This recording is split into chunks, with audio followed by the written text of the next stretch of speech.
सूचना केवल हमारे विचार हैं, वित्तीय सलाह नहीं।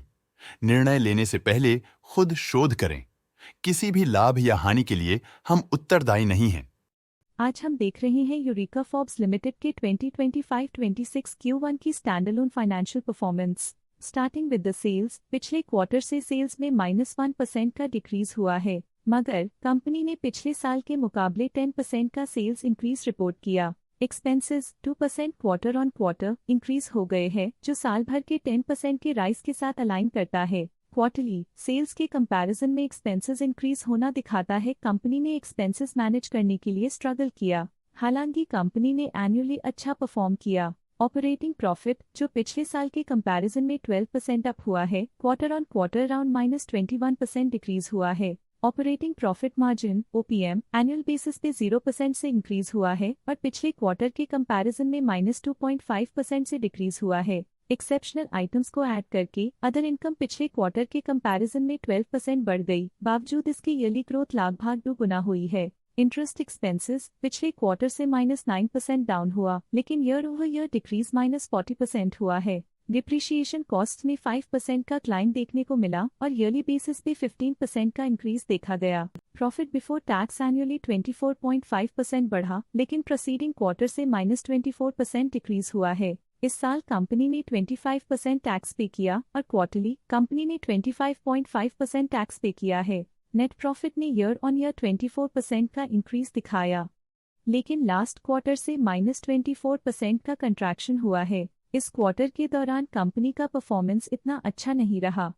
नेगेटिव नेट प्रॉफिट लॉसेस को इंडिकेट करता है। वहीं अगर एनुअल एनालिसिस की बात करें तो इस साल कंपनी का परफॉर्मेंस अच्छा रहा। अर्निंग्स पर शेयर EPS में साल भर में 0.5% का इंक्रीज देखा गया, लेकिन क्वार्टरली में 24% की गिरावट भी नजर आई। इस क्वार्टर में कंपनी का EPS इतना अच्छा नहीं रहा। नेगेटिव प्रॉफिट कमजोर एफिशिएंसी को दिखाता है। यूरेका फॉर्ब्स लिमिटेड के फाइनेंशियल स्नैपशॉट को रिव्यू करते हुए कुछ मुख्य ट्रेंड्स सामने आए हैं जो कंपनी की परफॉर्मेंस पे रोशनी डालते हैं। जून 2023 से जून 2025 तक यूरेका फॉर्ब्स लिमिटेड की फाइनेंशियल जर्नी में सबसे पहले बात करते हैं सेल्स की। इस साल सेल्स में 11.5% की वृद्धि हुई है और पिछले 3 सालों में 21% की वृद्धि हुई है, जो एक निरंतर अपवर्ड ट्रेंड को दर्शाता है। पिछले 2 साल से सेल्स लगातार बढ़ती जा रही है, जो मार्केट एक्सपेंशन और कंज्यूमर डिमांड में वृद्धि को दर्शाता है। अब बात करते हैं एक्सपेंसेस की। इस साल एक्सपेंसेस 9.5% बढ़े हैं और 3 सालों में 15.5% का इजाफा हुआ है। इस साल सेल्स और एक्सपेंसेस एक साथ बढ़ रहे हैं, जो बैलेंस्ड ऑपरेशनल अप्रोच को दर्शाता है। ऑपरेटिंग प्रॉफिट का सफर स्टेडली ऊपर चल रहा है। इस साल 31.5% की बढ़ोतरी के साथ और पिछले 3 सालों में 96% का नोटिसेबल राइज हुआ है।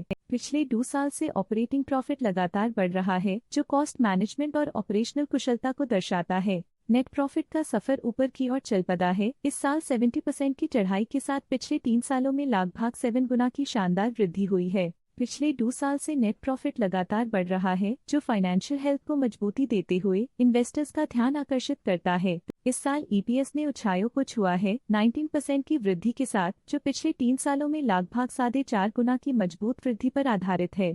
लगातार 2 साल EPS में वृद्धि हुई है, जो प्रॉफिट ग्रोथ को मजबूती देते हुए शेयर होल्डर वैल्यू को बढ़ा रहा है। चलिए अब बात करते हैं शेयर होल्डिंग पैटर्न की। यूरेका फॉर्ब्स की शेयर होल्डिंग रिपोर्ट्स कुछ इस प्रकार की हैं, जो अननोन 2025 के तक चलता है। ये रिपोर्ट कंपनी के शेयर्स की डिटेल्ड जानकारी देता है, जिसमें promoters, promoter groups, foreign investors, public investors और सरकारी एंटिटीज शामिल हैं।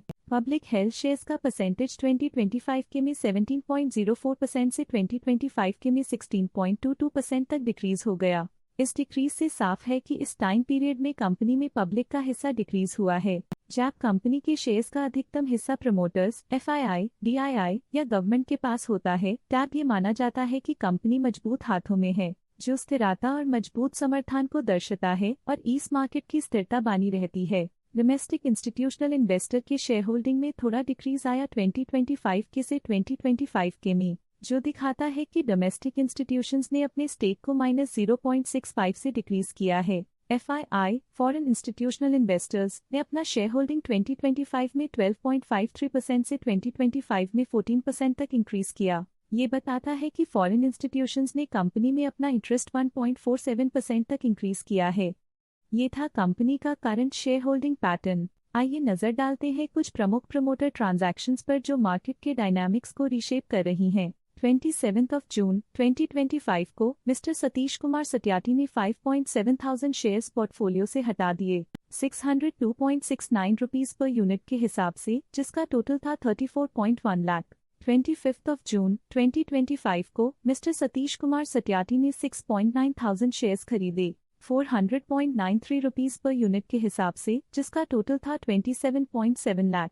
25 जून 2025 को मिस्टर सतीश कुमार सत्यार्थी ने 6.9 शेयर्स पोर्टफोलियो से हटा दिए 609.26 रुपीस पर यूनिट के हिसाब से, जिसका टोटल था 42.1 लाख। 25 जून 2025 को मिस्टर सतीश कुमार सत्यार्थी ने 5.7 शेयर्स खरीदे 400.93 रुपीस पर यूनिट के हिसाब से, जिसका टोटल था 22.7 लाख। 30 मई 2025 को मिस्टर विवेक कुमार शर्मा ने 10,000 शेयर्स एग्जिट कर लिए 642.13 रुपीस पर यूनिट के हिसाब से, जिसका टोटल था 64.2 लाख। आशा है कि ये प्रमोटर डील्स के इंसाइट्स आपको स्टॉक मार्केट समझने में मदद करेंगी। अब नजर डालते हैं यूरेका फॉर्ब्स के स्टॉक रिकमेंडेशन पे। लॉटस स्टॉक का करंट प्राइस 622.3 रुपीस चल रहा है। ICICI सिक्योरिटीज ने स्टॉक की बाय रिकमेंडेशन दी थी। उन्होंने स्टॉक का टारगेट प्राइस 735 का अनुमान लगाया था। रिकमेंडेशन के समय स्टॉक का प्राइस 626.35 चल रहा था, जो करंट प्राइस से 17.4% अप है। ईस्ट इंडिया सिक्योरिटीज लिमिटेड ने स्टॉक की होल्ड रिकमेंडेशन दी थी।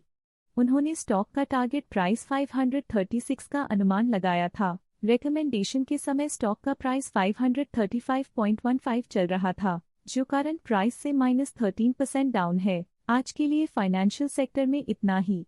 देखने के लिए धन्यवाद। स्टॉक लेटेस्ट न्यूज अपडेट के लिए चैनल को सब्सक्राइब करें और वीडियो को लाइक एंड शेयर करें।